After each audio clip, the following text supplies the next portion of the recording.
They say we are what we eat. But what does that truly mean in today's times when our food travels for thousands of kilometers before it reaches our plates and much of it goes to waste? Hello and welcome. I am Sadhika Tiwari and you're watching Eco India. Eating isn't just about feeding ourselves.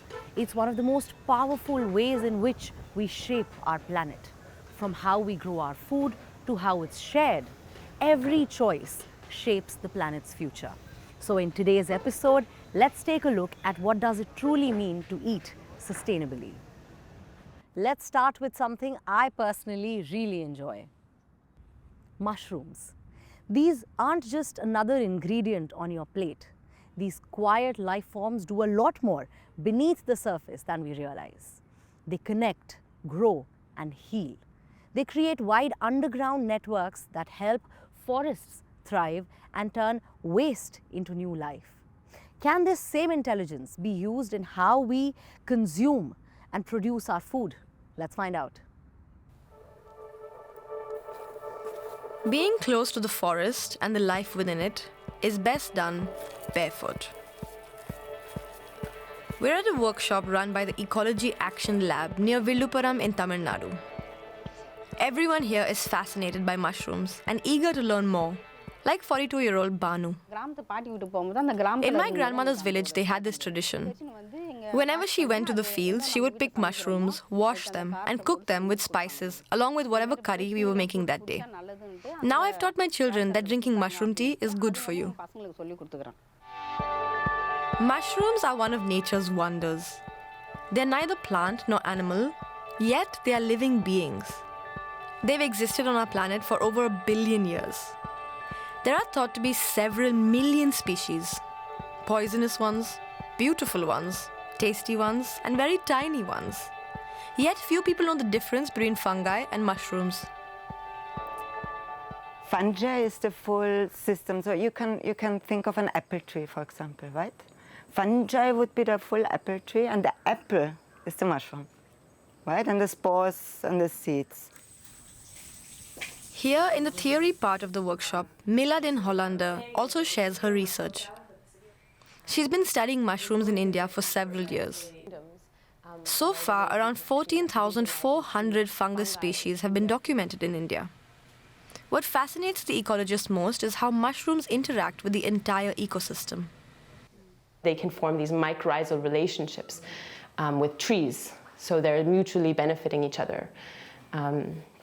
Where the tree gives the food from photosynthesis to the fungi, and the fungi gets the nutrients and water for the tree itself. And in the forests, mushrooms perform real miracles. They break down dead plants and trees, turning them into precious humus. In this way, they provide new life in the forest with vital nutrients. The part that we call mushroom is just the fruiting body. The actual fungus lives in the soil, invisible to us. The true master of decomposition is the mycelium, the large fine root network beneath the fruiting body. Scientists now know that mycelium can do more than just decompose dead wood. Fungi can break down plastic waste, oil residues, even radioactive material. Studies around small dyeing factories have shown that contaminated soils can also recover with the help of fungi.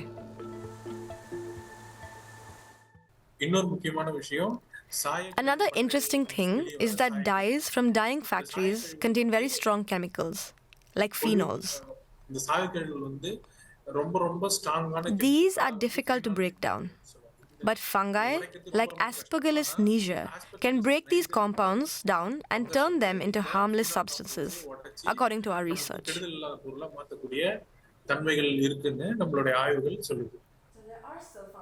Nadia Akadurak has always been fascinated by the powers of fungi. As a social entrepreneur, she co-founded the Ecology Action Lab in 2022. We started to understand that in addressing, like in understanding fungi and the full ecosystem around fungi, we can address problems, whether they be environmental, social, or individual. And what is important to us, we take a very grassroots approach to academic knowledge. So that the mushroom sort of The Ecology Action Lab is also a citizen science lab. Ishan has been volunteering here for some time. In the lab, amateur mycologists cultivate the mycelium in petri dishes.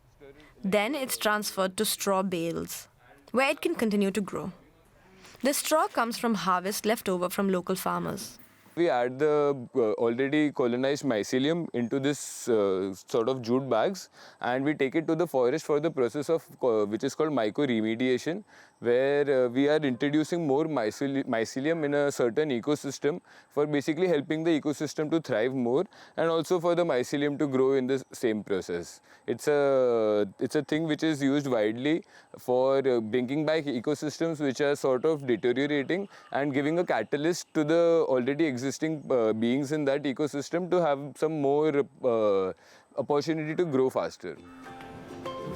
Mushrooms are also big business. Vegetarians and meat eaters alike have discovered them as an excellent meat substitute. They're a great source of protein, and they're low in calories and fat. In 2023, around 50 million tons of mushrooms were harvested worldwide. Mushrooms can also be used as packaging or even building material thanks to their unique texture. These alternatives are environmentally friendly and biodegradable, unlike concrete or plastic. But people still know very little about the huge potential of mushrooms. That's why the workshops attract so many curious people. Since in school and college, we didn't get that kind of information, it's kind of becoming very important to understand, not just conserve ecology, but find the right balance between human and nature. The workshop has come to an end, and Banu prepares a mushroom tea. Over these days, she's learned how versatile fungi can be, as soil renovators, meat substitutes, even building materials. Fungi may well be a big part of our future. Eating sustainably isn't just about what's on our plate, but also about how was it grown and how did it actually reach our plates. In our cities, where space is rapidly shrinking and prices are soaring, the idea of growing our own food can seem like a distant dream. But what if doing this didn't just bring us closer to our food, but also to each other? In the suburbs of Paris, an urban farm is trying to do this and is showing how even a small patch of green can grow way more than just crops. Let's take a look. Etienne Sailly is a trained organic farmer. But this morning, his job requires special protection in preparation for the work in the fungi room. Mushroom spores can be harmful for the lungs. The 35-year-old has been the Cité Maraîchère's chief gardener since 2022. These are organic straw blocks with sawdust that are inoculated. Once they're received, we open them so that mushrooms can grow on them. Sailly and his small team harvest 2.5 tons of mushrooms each year. That's enough to supply 40 individuals, a dozen restaurants and a handful of organic farming cooperatives. I think this is a really good model. We have such a small room and can produce mushrooms for so many people. 2 or 3 of such rooms could meet the needs of a town like Romainville with between 30 and 40,000 inhabitants. Upstairs, another 2 tons of vegetables and herbs are grown each year. The building is not heated, but its LED lights use about twice as much electricity as a normal family home. What's produced here is not enough to feed the Paris suburb of Romainville, but that's not the project's primary objective either. Run directly by the local authority with an annual budget of 500,000 euros, the Cité Maraîchère is first and foremost a social undertaking, which organises 450 workshops for pupils and residents each year. We're a public institution. Our goal is to grow vegetables, but first of all to create a space where people from the neighbourhood can learn new things and meet. Out of our 27 jobs, 20 are reserved for people who are struggling to find work. For them, this is supposed to be a springboard towards a more stable job. Here for the workshop? The one on insects. Come on in. Wahiba Ukulu is one of those people who had been struggling to find a job. Insects always have 6 legs. Today, the 61-year-old is showing a group of locals how to build shelters for insects. Which insects do you know? Grasshoppers? Stink bugs? Beetles? Insects are important pollinators and pest controllers, but many of their natural refuges have been destroyed. Putting a few twigs and branches together can create new shelters for them. For me and my son, it's a chance to learn a lot about insects here. How they live.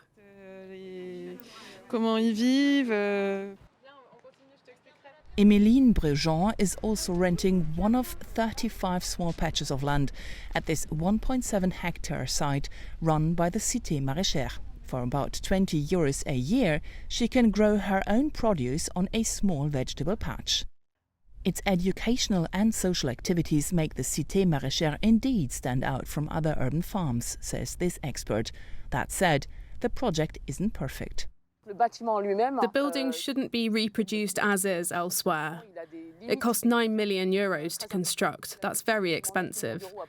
And it has technical flaws. There's not enough light on the first 2 floors to grow vegetables. Only the highest floors are really fit for purpose. That really limits the production space.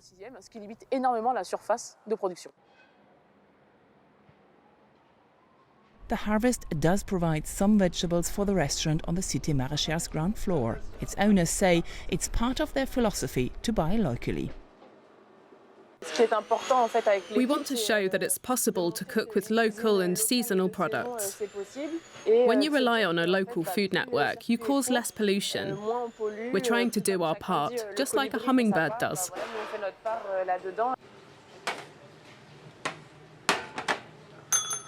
Chef. A 3-course meal costs €14.50 here. The restaurant is another argument in favour of the Cité Maraîchère for these local pharmacists who've become regular customers. They do lots of workshops here. It's really good. It's for people of all ages. And you can do all sorts of things. My son has participated in some of the activities. And the prices for food are really fair. This place is really good news for the neighbourhood. Every Wednesday evening, the Cité Maraîchère organises a small farmers' market. What people pay depends on their income, determined by their tax bracket. A quarter of Romainville's inhabitants live beneath the poverty line. Bonjour, madame. This is from the local council. I can use this to work out your discount, which will be 75% on all our products. I'll register you in the system. Like many here, Sandli has a modest pension. The farmers' market has just become a lifeline for her, she says. A municipal agricultural project that is adding a little bit of social cohesion in a poverty-stricken neighbourhood, and which could lead the way for cities across the world. Feeding a city is not an easy task, especially when millions are already struggling for healthy food. But what if the solution didn't really lie in more land, but just a bit more imagination? In Dhaka, families are now redefining what it looks like to grow, share, and sustain food within the city limits. So now, from rooftops above crowded lanes to small patches in the outskirts, one can really see how green can grow even in the most unexpected places. Let's go and take a look at what does sustainable eating actually look like in one of the fastest growing cities in the world. Every morning, Meenu Begum sets out early for her small plot of land on the outskirts of Dhaka. আমার স্বামী জন্মের My husband has been farming since he was a kid. We used to grow rice and a variety of vegetables like gourds and cabbages. Now, with farmland shrinking and high-rise buildings taking over, we grow spinach, red spinach, and water spinach on this land. Studies in Bangladesh show that many Dhaka residents have fallen into poverty in recent years, partly due to the pandemic. Rising food prices are also making urban farming more appealing. However, city conditions aren't ideal for agriculture.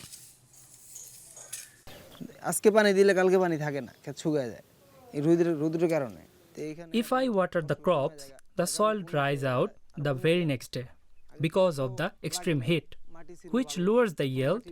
In the past, the soil was better and the climate was more favorable. Now, both have worsened, but we managed to get by.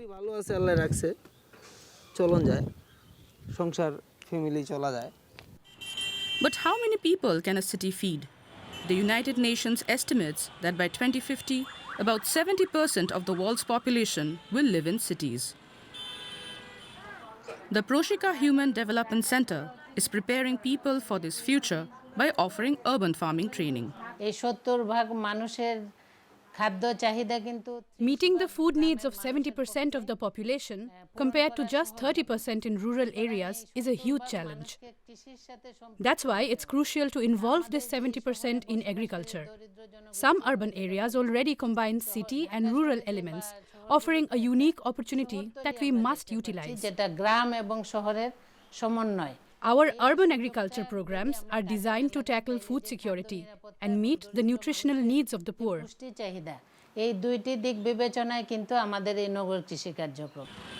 For example, by using rooftops. Experts estimate that nearly every resident of Dhaka could be supplied with vegetables if the city's roughly 2 million roofs were used for urban farming. Some residents are already doing this successfully, with support from Proshika. The organization believes that rooftop farms will soon play an increasingly important role in feeding the city's population. Food isn't just about ingredients or methods. It's also about the people who tend the land, care for animals, or keep centuries-old traditions alive. In Italy, a young generation of women is trying to revive an old craft, herding sheep and making cheese. Their work isn't just helping preserve food, but also a way of life that was quietly disappearing. At first, it wasn't easy for the herdsmen to accept that a woman wanted to learn this profession. 15 years ago, Gabriella Michelozzi changed her life and became a shepherdess. Back then, she was a pioneer in Italy. My sister and I said to ourselves, if our grandparents could live a dignified life on a farm with a few animals, then we should also be able to make something edible out of the earth and a few hens. So that's how our adventures in agriculture began. She started by bringing her family's farm an hour's drive from Florence back to life. The fields were overgrown. It was hard work.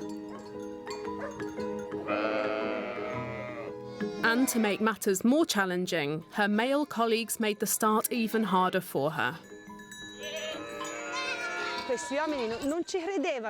These men couldn't believe that I actually wanted to work as a shepherd.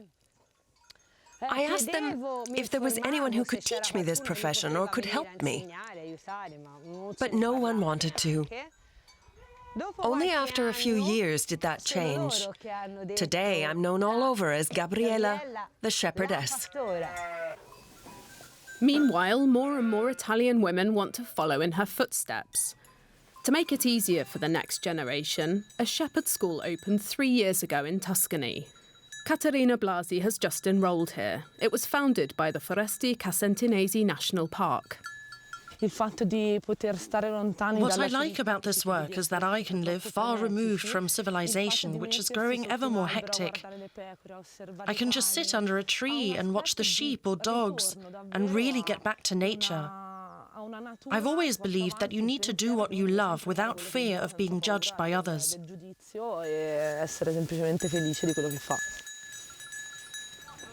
Currently, 6 women and 2 men are training to be shepherds here. Over the coming months, they'll study biology, grazing management, animal husbandry, and agribusiness management. The students have the support of the Foresti Casentinesi National Park's president, Claudia Mazzoli. You're setting off on a path that is very important to us, because being a shepherd means safeguarding our landscape, our habitat that's at risk of disappearing.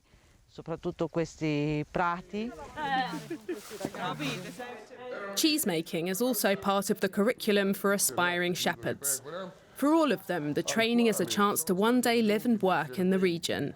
Many young people leave the mountain villages because of the lack of opportunities.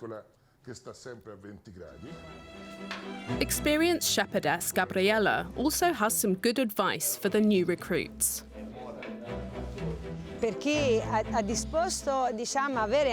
you're prepared to love the land and the animals, and don't see living such a life as making a sacrifice, on the contrary, it makes you happy, then this is the right profession for you. Gabriella will soon be surrounded by the new generation. And unlike the men she faced when she was just starting out, she's eager to support young learners, helping them navigate the challenges and learn the ropes. To most city dwellers, farming seems like an outdated idea, something old-fashioned, something that's been left behind for city jobs and modern careers. But when someone turns that idea on its head, farming remains not just a livelihood, but a statement about how we choose to live and the values that we believe in. Across India, a quiet